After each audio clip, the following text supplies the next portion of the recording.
the launch of hour number 1 of The Line of Fire with Dr. Michael Brown, Salem Radio Network's channel SR2, 90 seconds from Mark. 90 seconds.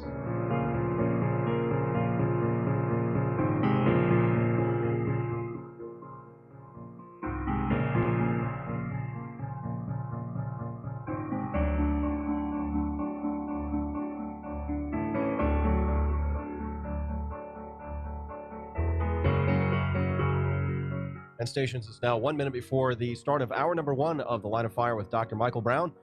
1 minute from Mark. 1 minute.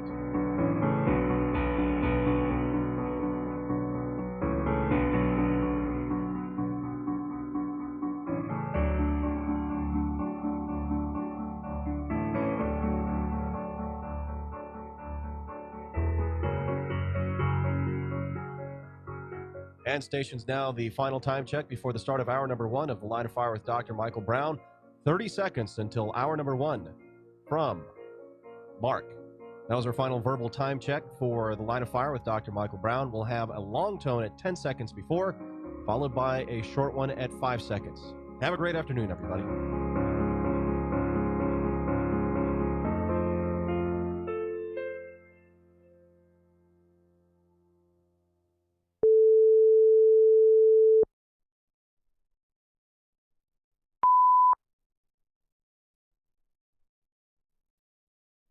So what do we make of this new Gallup poll? It seems to indicate that America is getting gayer.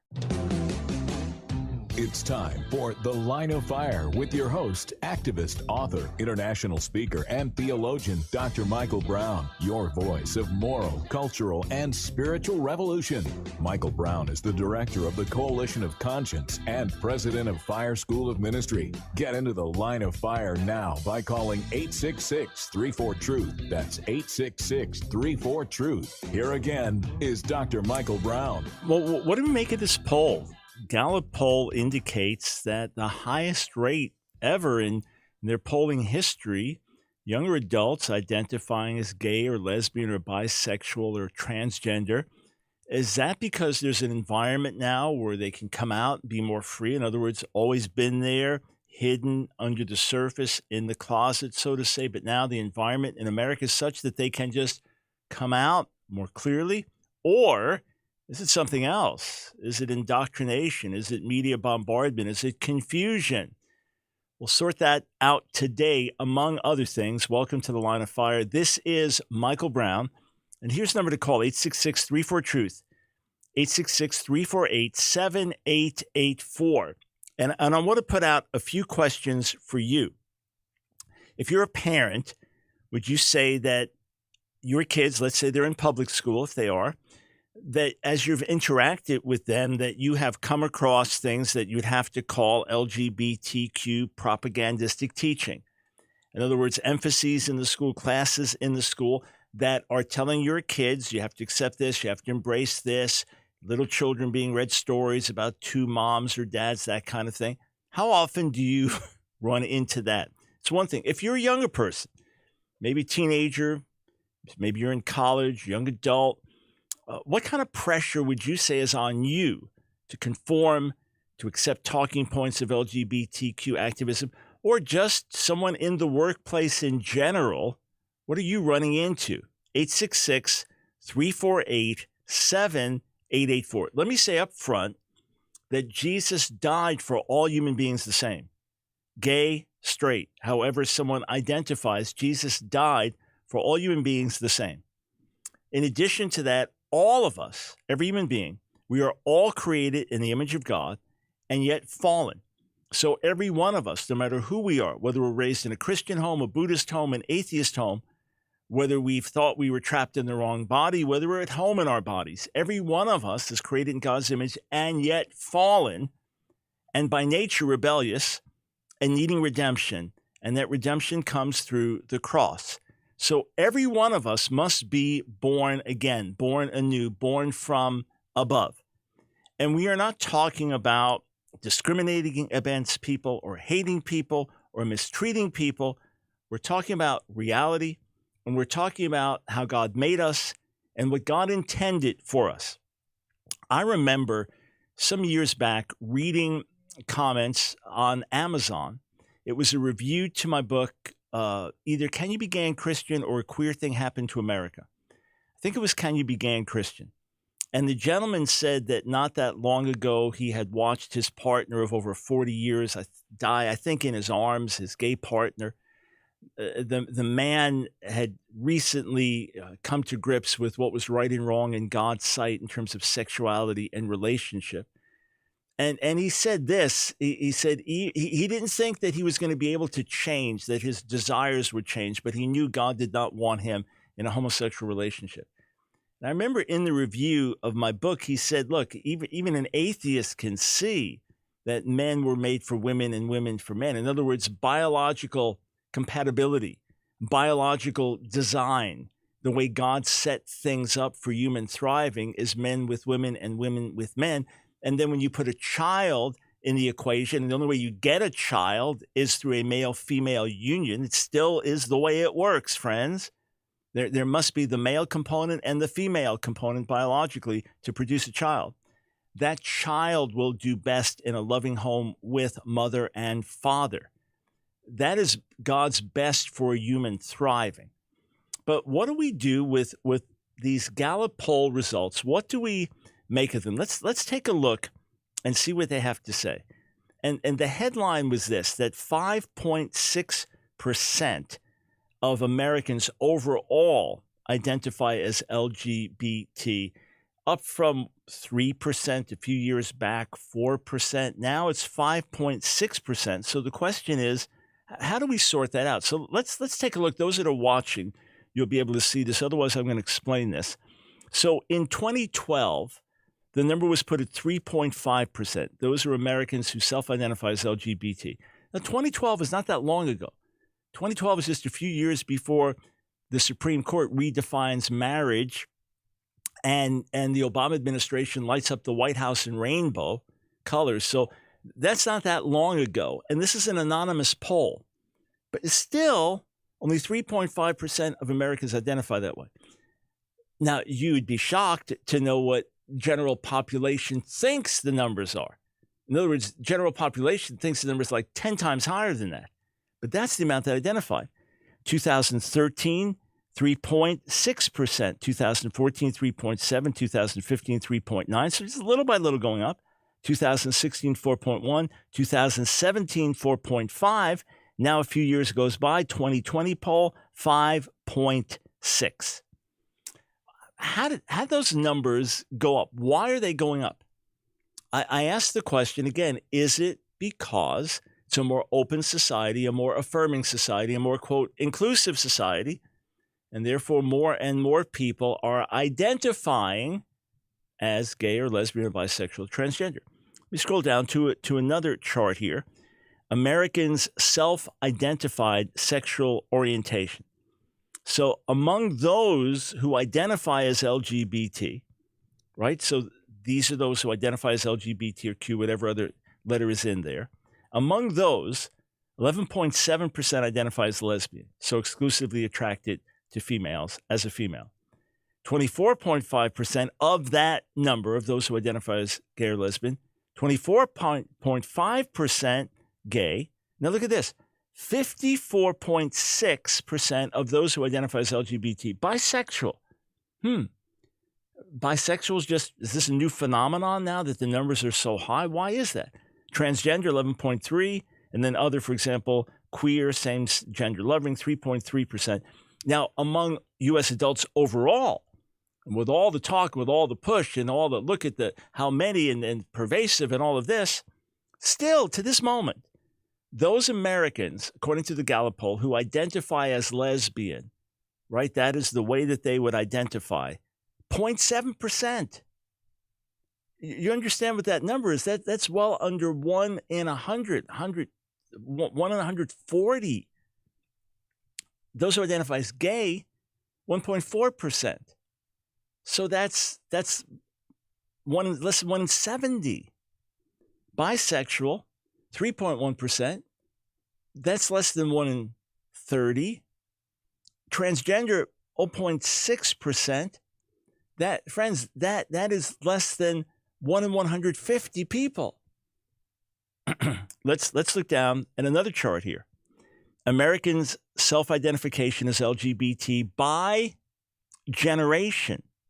So look at this. Traditionalists, so those born before 1946, who identify as LGBT, only 1.3%. Baby boomers, 1946 to 64, only 2%. Generation X, born 1965, 1980, 3.8%. Millennials, born 1981 to 1996, 9.1%. And now check this out. Among Generation Z, those born 1997 to 2002, those participated in the poll, those identifying as LGBT, 15.9%. Friends, those born before 1946, 1.3% identify as LGBT. Baby boomers, 2%. How in the world do you jump to 15.9%? Okay, one last chart to look at. And I'm going to answer all this. The answer, friends, is obvious. And it's not the water that people are drinking. It's not primarily a biological or chemical thing, and therefore more people are being born a particular way. That is not the reason. Last chart, look at this. Americans' self-identified sexual orientation by generation. So again, traditionalists, those identifying as bisexual, 0.3%, gay, 0.3%, lesbian, 0.2%, transgender, 0.3%, other, 0.1%. Now let's go to millennials, born 81 to 96. Those identifying as bisexual, 5.1%, gay, 2.0%, lesbian, 0.8%, transgender, 1.2%. Now Generation Z, look at this. Those identifying as bisexual, 11.5%. Where on earth did that come from? Those identifying as gay, 2.1%. Lesbian, 1.4%. Transgender, 1.8%. How in the world did these numbers jump to where they are? It is not primarily because it's a more open society and more people feel they can come out about who they are. Oh, there's some of that for sure. But bear in mind, you've had fairly steady numbers for many years. You can go to major cities in America or other countries that are super, super gay friendly, and the percentages end up roughly the same. Countries that are more gay affirming, the percentages end up roughly the same. In other words, you're not having this sudden spike up, this dramatic spike up. So what explains it? Friends, it's real simple. It is years and years and years and years of indoctrination. Years and years and years of pouring in images. Years and years and years of all kinds of influences, from children's books read in nursery schools. Here, look at this. You have toddlers now who grow up as toddlers and then coming into nursery school age and then elementary school age, exposed to things like drag queen reading hours. Do you think they would have a different disposition to a drag queen, or how cool it is that the man dresses like a woman and acts in this flamboyant way and is also gay for the most part? Do you think they would have a different reaction than someone who wasn't exposed to all that? Obviously. It doesn't mean we go around hating on drag queens, but by all means, you do not set them as a role model for a toddler. We have lost our corporate minds here in America. I'm going to play a video clip for you. We come back, friends. It's going to shock you. It's going to shock you. It's going to grieve you. But this is why we've been sounding the alarm for many years now. All right, we'll be right back. 866-34-TRUTH.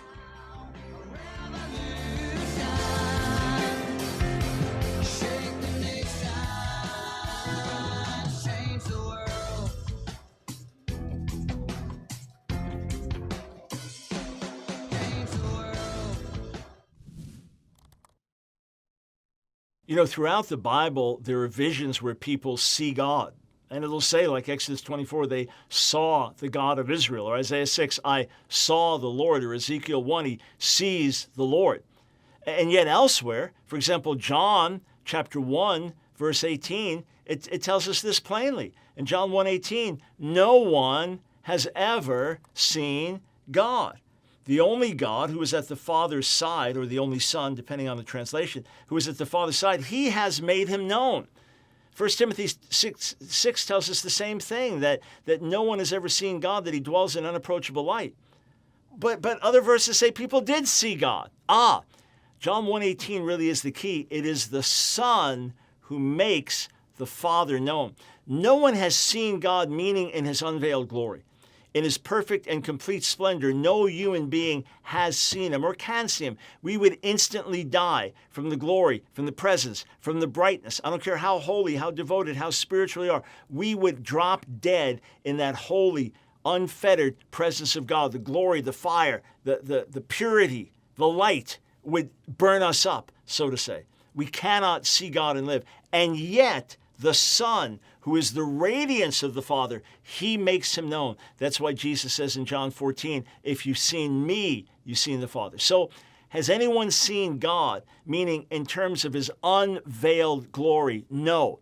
Have people seen God in terms of the Son making the Father known, in terms of the Son being the radiance of God's glory, being the image, the earthly image of the invisible God? Yes. Absolutely. And that is the Son's role, to make the Father known. So as we look at Jesus, we see God in beautiful, full color. And then one day we'll see the Lord face to face. It's The Line of Fire with your host, Dr. Michael Brown, your voice of moral, cultural, and spiritual revolution. Here again is Dr. Michael Brown. Thanks, friends, for joining us on The Line of Fire. My point here is not to bash people. My point is not to attack others, but rather to say we have been warning for years, me since 2004 and many others long before that, about the indoctrination of our children by gay activists. From the LGBT perspective, it might be, hey, this is so important because they're saying, hey, we grew up and we were rejected, and we were bullied and we were attacked. And it's so important to have an embracing and inclusive and open environment that will be different so that I understand that there can be good motivation. I'm not saying everywhere they are all sexual predators that are trying to seduce our children. There are some. There's heterosexual predators and homosexual predators. They're out there. And we need to stand for our children and expose them wherever they are. But that's not primarily what's going on here. It's another type of indoctrination. Years back, I started to get books, and I've got a large stack of them, of just children's readers. What kids, little kids, nursery school, even younger, were being exposed to. So here, you want to see with your own eyes what I'm talking about. You want to see why more and more young people are identifying as gay or lesbian or bi or trans, whatever. Here, watch this and grieve. B is for bi. C is for coming out. D is for drag. N is for non-binary. S is for sachet. T is for trans. Very good. And what was the name of this book? The GBCs. You like this book? Yeah. The GBCs. Yep. S is for sachet. Come on. How in the world, even if someone is put the book together to be silly, and obviously people meant it and people are reading it to their kids. Oh, that's a good thing to know. Oh, and God made you the sachet. And that's even a word a little kid is even going to think about. And you need to understand, non-gender, non-binary. Come on, friends, this is madness. But we have been addressing this for years because this is so pervasive.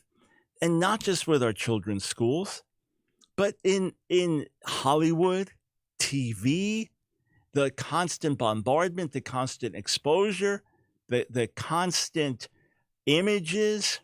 And now think of this. Why are so many identifying as bisexual? Anything goes. Fool around here, fool around there. And why is it a higher percentage of women identifying as bisexual? Just often women being more touchy-feely and, hey, you survey these same people, say 18 to 23-year-olds that have such a high percentage now identifying as gay or lesbian or bisexual, transgender, or something else. You survey them in 10 or 20 years, and you'll see those percentages have dropped dramatically because over the course of time, they realize that's not really who they are. Here, look at this from my book, A Queer Thing Happened to America. And this is where I deal with Hollywood and the emphasis there in terms of images and so on. 2001, film critic Michael Medved said this. 2001, 20 years ago, a Martian gathering evidence about American society simply by monitoring our television would certainly assume that there were more gay people in America than there are evangelical Christians. And at that point, evangelical Christians, similar to now, 25, 30% of the population. Can I read that again? He said this 20 years ago.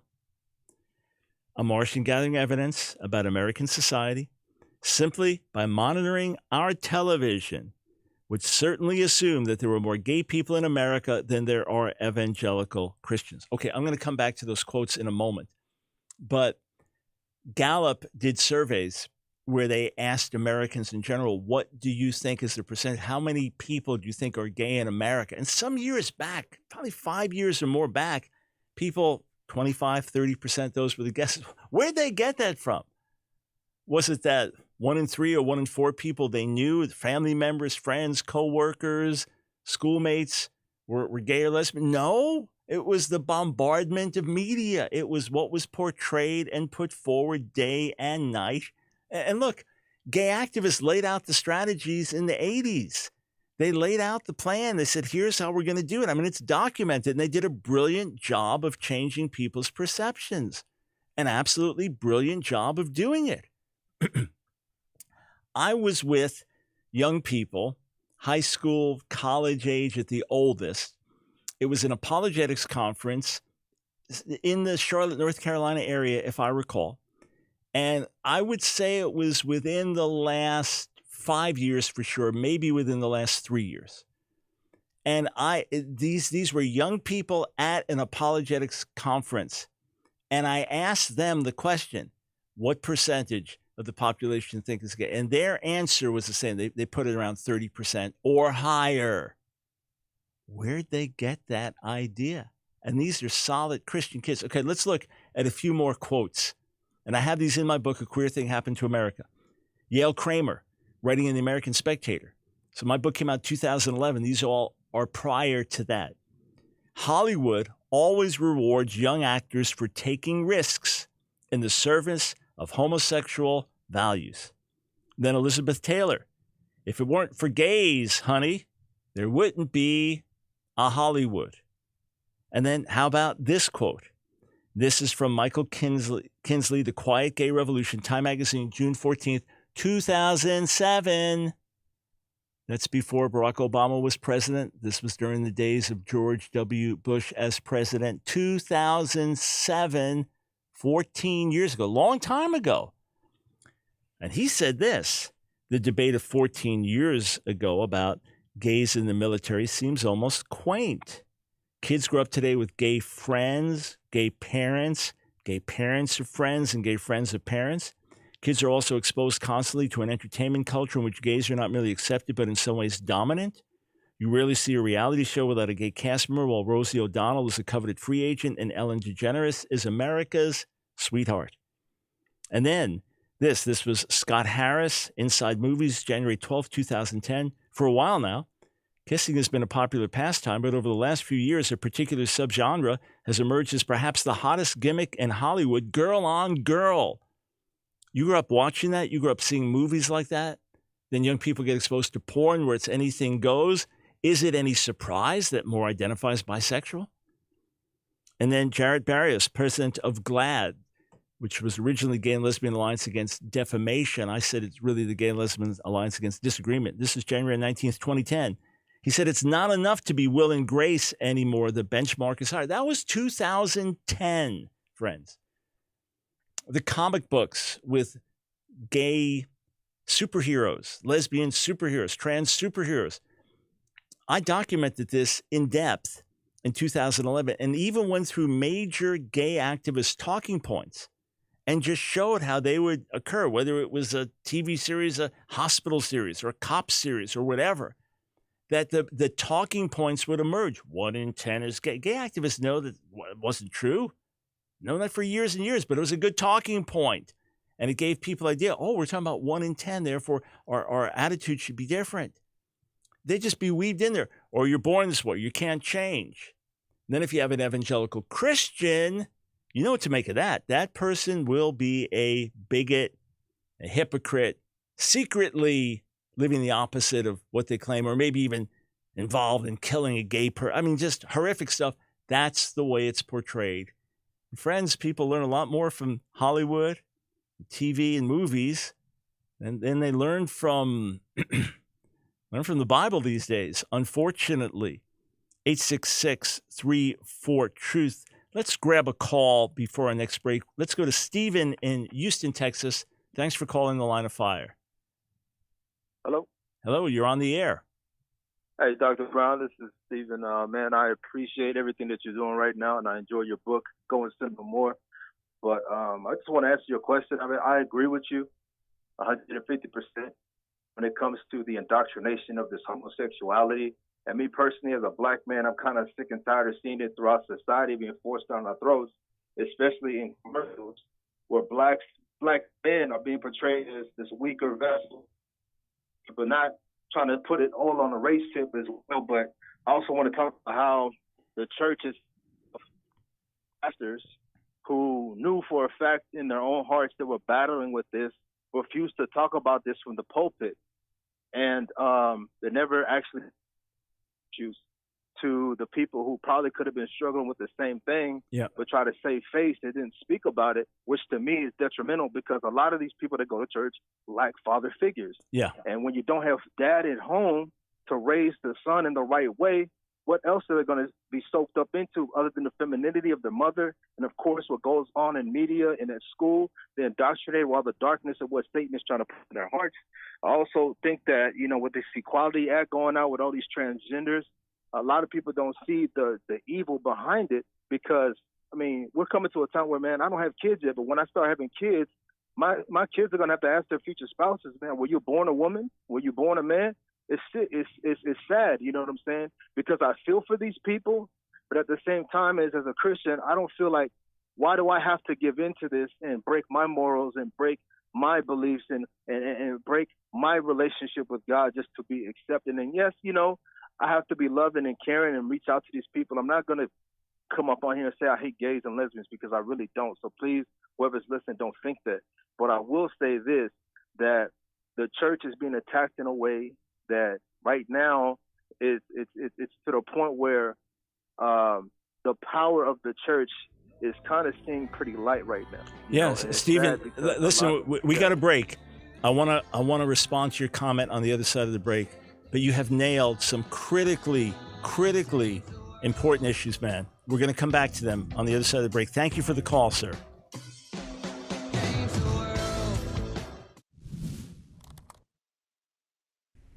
Did God harden Pharaoh's heart? Well, yes, of course. The biblical text is quite explicit that God did that. But is that the whole story?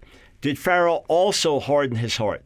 Did God confirm Pharaoh in his hardness before further hardening and stiffening his heart? What does the Hebrew say? What's the chronology? Well, let's take a look in Exodus chapter 4, verse 21. God speaking to Moses, and there we read, the Lord said to Moses, when you go back to Egypt, see that you do before Pharaoh all the miracles that I've put in your power, but I will harden his heart so that he will not let the people go. You say, well, there it tells us flat out, God will harden his heart so he won't let the people go. Okay, if we go back to the third chapter, I'm looking at verse 19, look it up. You see that God tells Moses, this is the third chapter, so before what we just read, God tells him, I'm sure that the king of Egypt, I'm sure that Pharaoh will not let you go. Then start reading through the account, and you'll see 1 time, 2 times, 3 times, 4 times.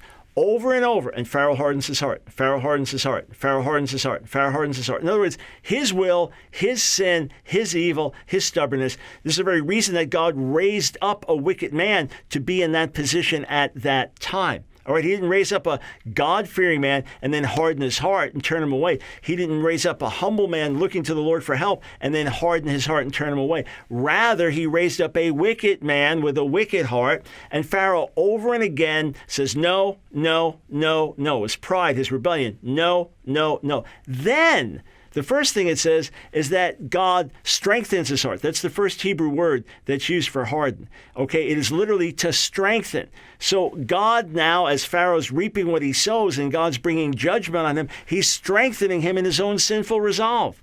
And then the next one is making his heart heavy in that sense. And then the last one, he's making it harsh or hard. In other words, there is a progression. As Pharaoh sins, as Pharaoh hardens his heart, as Pharaoh says no to God, God says, all right, I'm going to confirm you in your sin. You are sinning, you're rebelling. I'm going to confirm you in your sin and rebellion. I'm going to make your heart even harder. I'm going to make it now so this is your resolve to sin. I am backing your resolve to sin. And so, again, it's not God taking someone and saying, God, help me. God, I need help. I have mercy. I want to do the right thing, but I need help. And God says, I'm going to harden you. Rather, God is, yes, he does harden. He does stiffen. He does do this to Pharaoh's heart. But number one, Pharaoh does it first. God says first that Pharaoh will do it. And number two, it is progressive, a strengthening of Hebrew in terms of what happens. This is the result of sin, and God did what was right.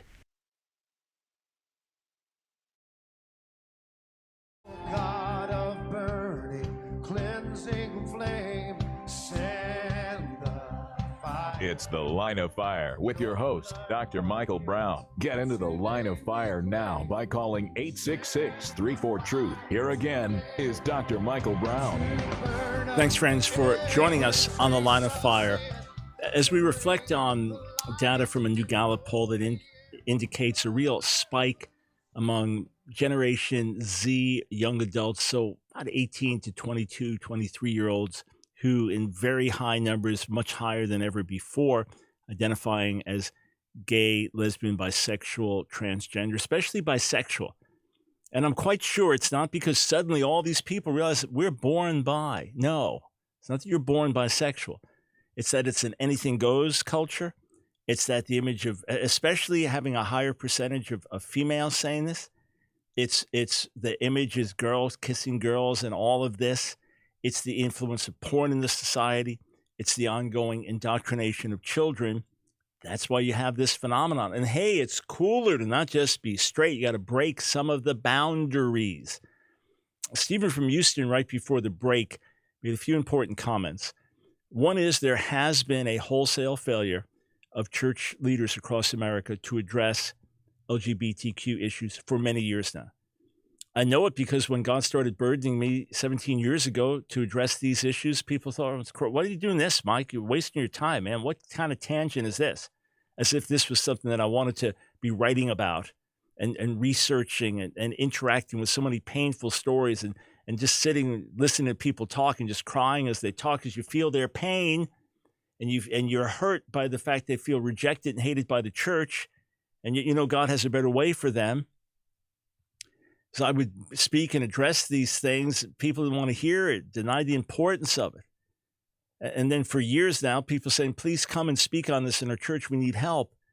And then when I get there, invariably, there's a long line of people wanting to talk to me. Some of them standing there crying because of family issues and things that have come up and they haven't known where to go. One megachurch pastor told me a few years ago that he was the only pastor in his city, megachurch pastor in his city, that addressed the issue of homosexuality from any level. Forget activism in the society. Steve was just talking about people struggling in the church. Wouldn't even talk about it as too controversial. But what about the people struggling? And then you have this insidious thing, and it was a great strategy, gay activists to say, hey, if we can say, and many of them believe this, we're born this way and we can't change, that sexual orientation is innate and immutable, therefore, it is just like skin color, then they could basically hitch themselves to the civil rights movement and say, hey, this is the new civil rights movement. So you have all these gay activists who now ride on the shoulders of the civil rights movement of the previous years. And you ask the question, okay, yeah, definitely gays have suffered over the years in America and been cast out, and lost jobs, and sometimes been beaten and rejected by family and all that. But you're going to compare that to the African slave trade? You're going to compare that to generations of slaves in America? And you're going to compare that to decades and decades of segregation? How many millions of black lives were lost from Africa to America and destroyed here in America? You're going to compare that to struggles that gays have had? What an insult to the black civil rights movement. And now President Biden said a year ago that the civil rights issue of the day is transgenderism. So you have this real insult to those that suffered and stood for civil rights over the years. Then the wrong comparison to sexual orientation or gender identity, comparing it to skin color or ethnicity, which are innate and immutable. You're born that way, you can't change your skin color or your ethnicity, as opposed to sexual orientation and gender identity, which are clearly fluid in many lives. And there's no evidence that someone is born that way. But not only that, you have in broken homes where you don't have a father figure, it does create problems in male identity. It's just common sense. Common sense. So if a boy is raised by his mother and grandmother and not by a father, then there will be male image issues. So you have, on the one hand, white gay activism is very out and proud. You'll see the vast majority of gay activist leaders are largely white. And then you have in the black community the down low, where men are married and outwardly functioning as heterosexuals but are secretly homosexual. Shouldn't these be issues that churches talk about? Shouldn't these be things where people say, hey, we're struggling here. We need help. Rather than condemning them, what's wrong with you? You're bad. No. We need help. Put it out like that. But then here, let's focus on what's happening with the children. This is going to be a long clip, but I want you to take this in. This is Senator Rand Paul, who's also a medical doctor, interviewing Richard, now known as Rachel Levine, President Biden's nominee for Assistant Secretary of Health and Human Services. Listen to this extraordinary interaction. Genital mutilation has been nearly universally condemned. Genital mutilation has been condemned by the WHO, the United Nations Children's Fund, the United Nations Population Fund. According to the WHO, genital mutilation is recognized internationally as a violation of human rights. Genital mutilation is considered particularly egregious because, as the WHO notes, it is nearly always carried out on minors and is a violation of the rights of children. Most genital mutilation is not typically performed by force, but as WHO notes, that by social convention, social norm, the social pressure to conform, to do what others do and have been doing, as well as the need to be accepted socially and the fear of being rejected by the community. American culture is now normalizing the idea that minors can be given hormones to prevent their biological development of their secondary sexual characteristics. Dr. Levine, you have supported both allowing minors to be given hormone blockers to prevent them from going through puberty, as well as surgical destruction of a minor's genitalia. Like surgical mutilation, hormonal interruption of puberty can permanently alter and prevent secondary sexual characteristics. The American College of Pediatricians reports that 80 to 95% of prepubertal children with gender dysphoria will experience resolution by late adolescence if not exposed to medical intervention and social affirmation.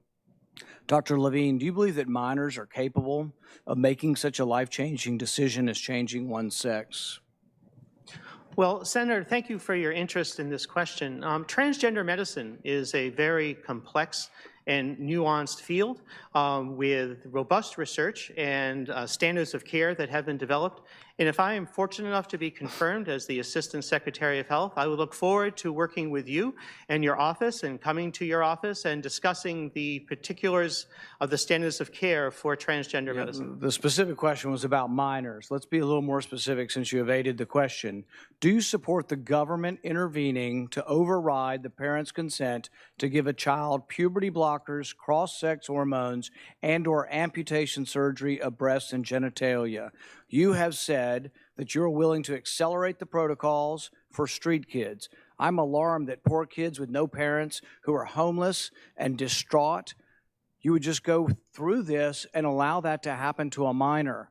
I would hope that you would have compassion for Kira Bell, who's a 23-year-old girl who was confused with her identity.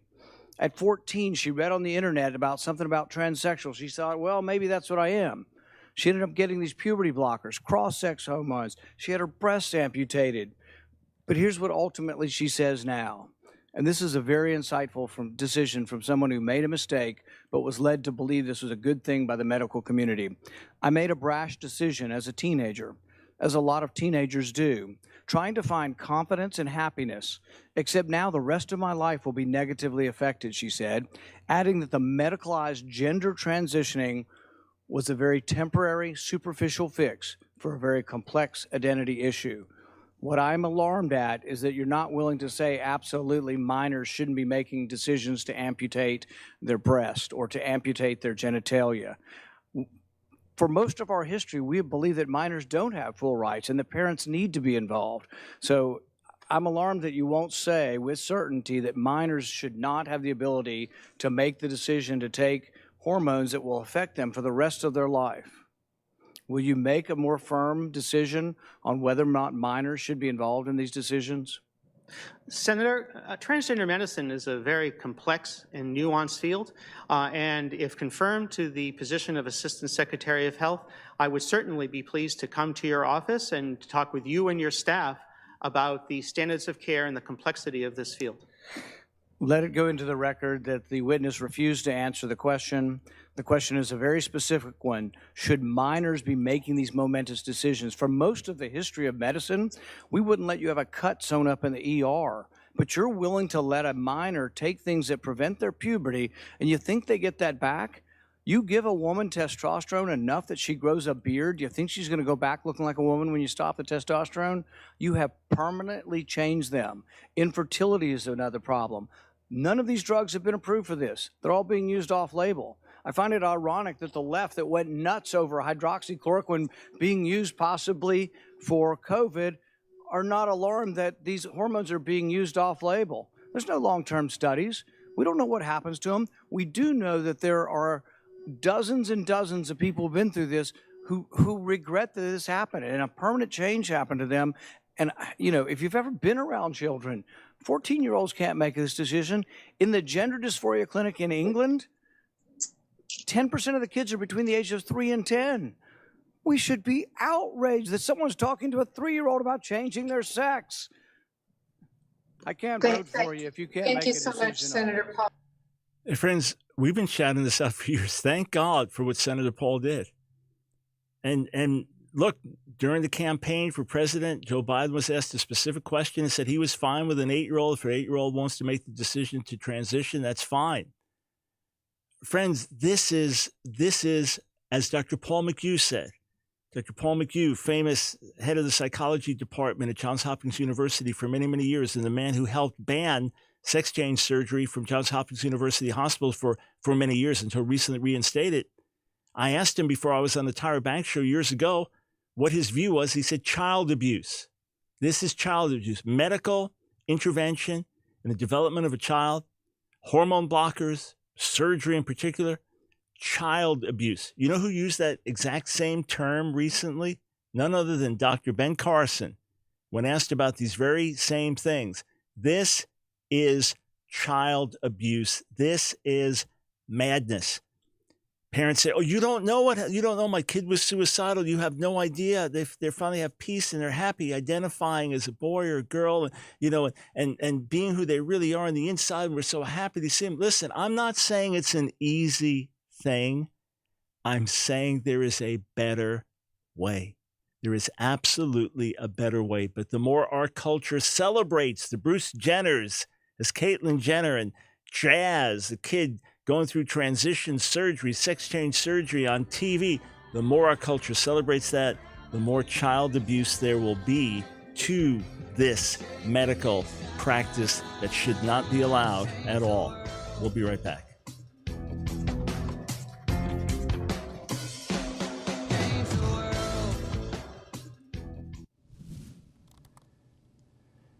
You know, it's plainly written in Hebrews, the 11th chapter and the 6th verse, that without faith, it is impossible to please God. You cannot please God without faith. It's written, without faith, it is impossible to please him, for whoever would draw near to God must believe that he exists and that he rewards those who seek him. Well, on the one hand, this is just simple and self-evident. How are you going to pursue a God you don't believe in? How are you going to believe in a God that you don't think exists? How are you going to walk with a God that you think is a figment of someone's imagination? So on the self-evident level, without faith, it's impossible to please God. But there's something much deeper here. God wants us to really know him. God wants us to really lean on him. And in order to do that, because he, the invisible God, created that which is invisible, because we must look to him who is invisible. We must see the unseen. We must do that through the eye of faith. But faith is not imagination. Faith is not creating something out of thin air.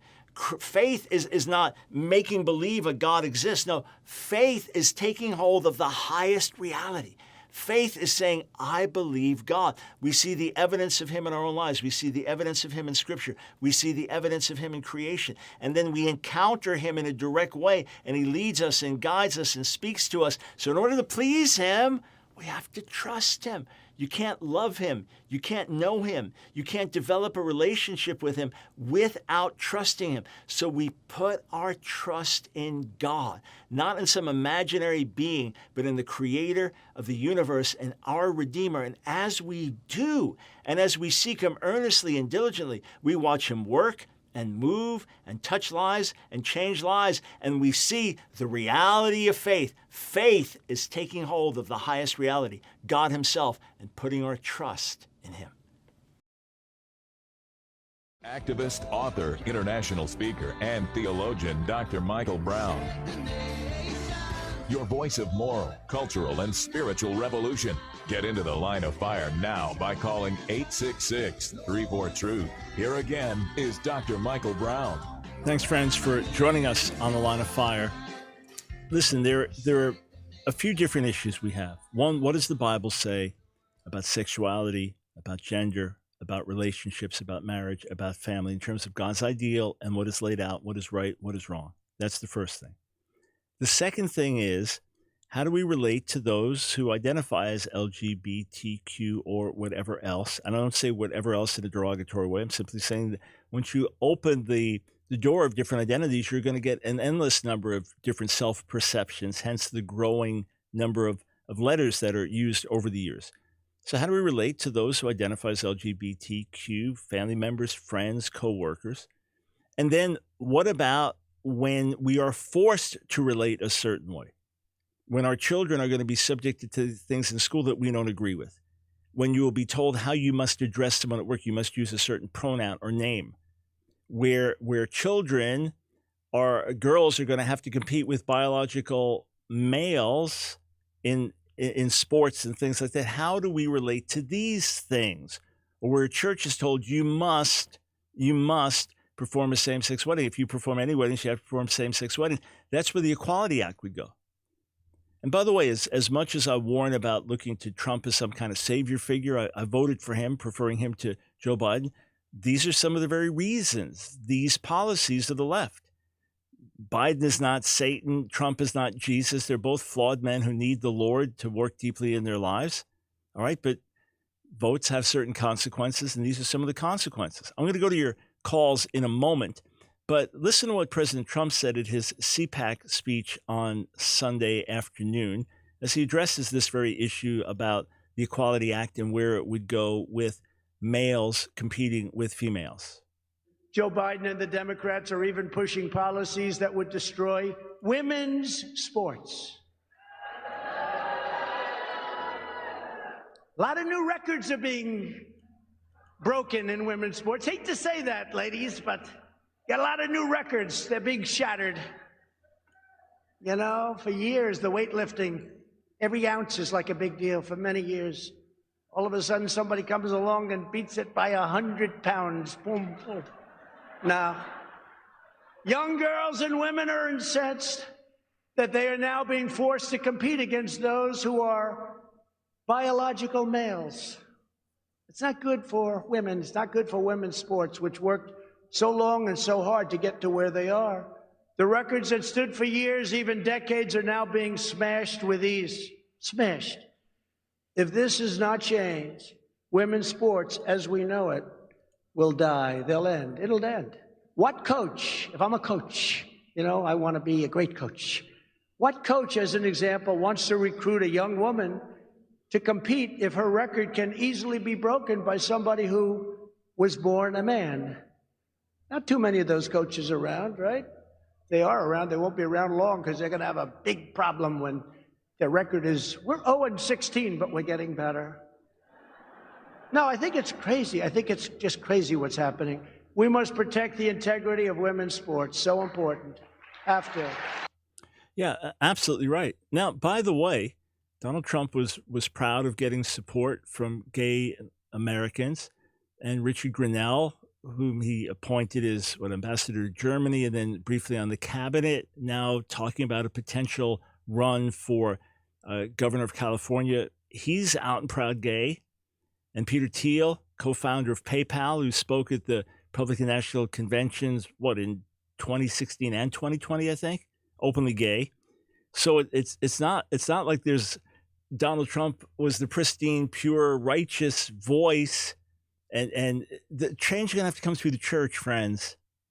Change is going to have to come through God's people standing up and living out what's right. If you've not yet watched the movie In His Image, it is free.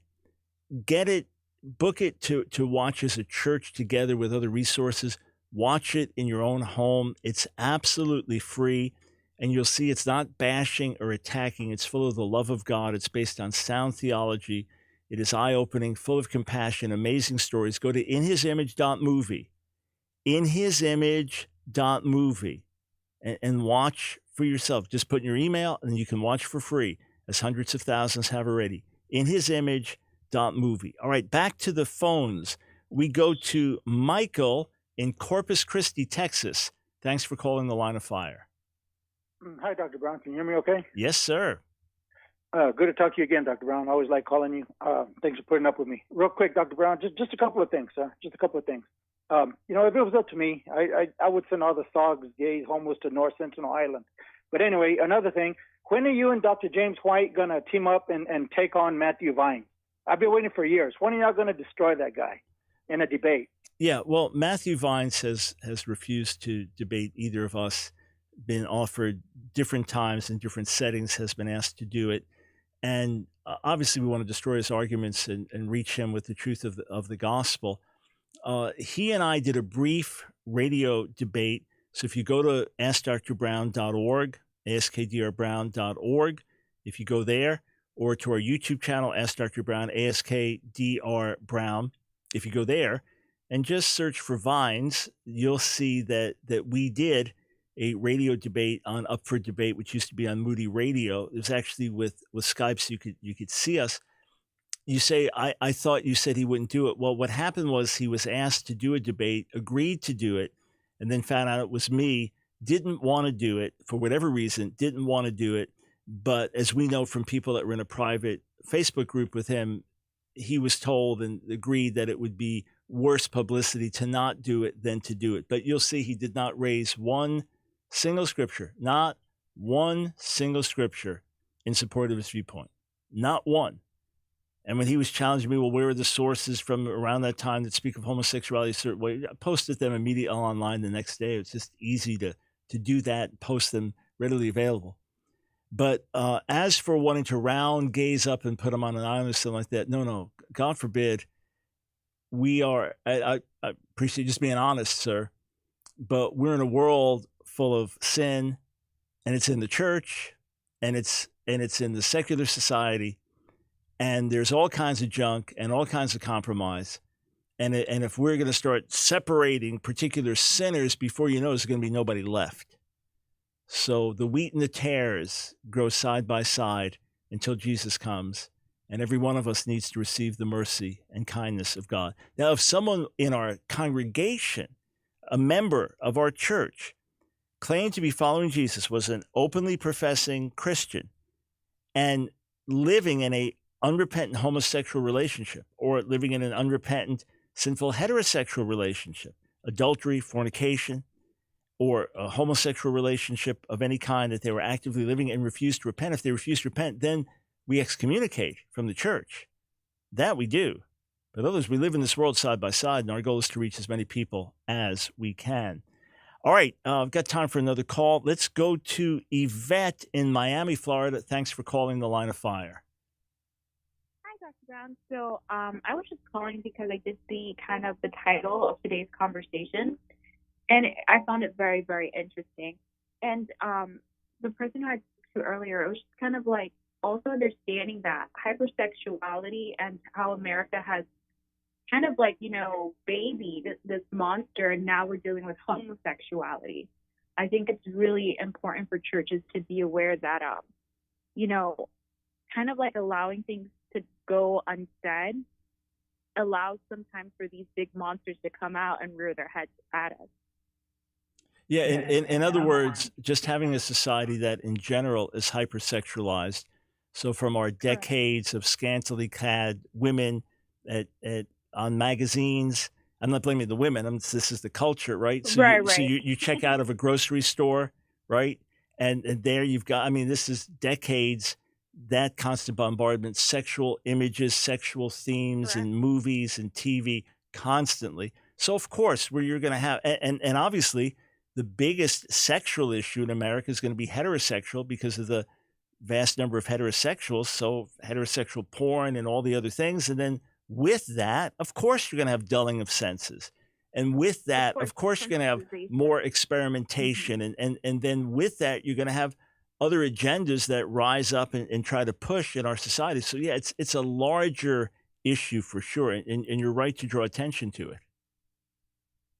Right. Because I am younger, and it's kind of like just remembering high school, how some guys were the playboys, and now they're not, now they are playing with boys. You know what I mean? And it's because it's like, we've kind of embraced this.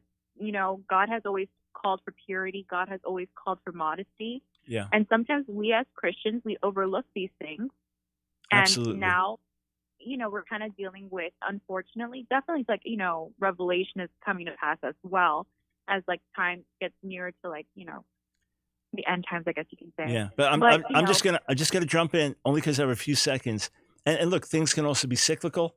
Things can get very bad, and then swing back. But here's the deal: with any practice in life, if you do the thing enough, you will become desensitized, and then you'll step into other things you didn't plan on. So there's some people, as far back as they can remember from their earliest days, always same-sex attracted, always felt like they were trapped in their own body. There are others, you cross certain lines long enough, you start to blur distinctions and boundaries, and next thing, desires change. That's the nature of the flesh and sin. Friends, let us wake up to reality. Let us all turn to God and search our own hearts, and let us stand up for what is right. As we've said time and again, hearts of compassion, backbones of steel. That's what we must have today.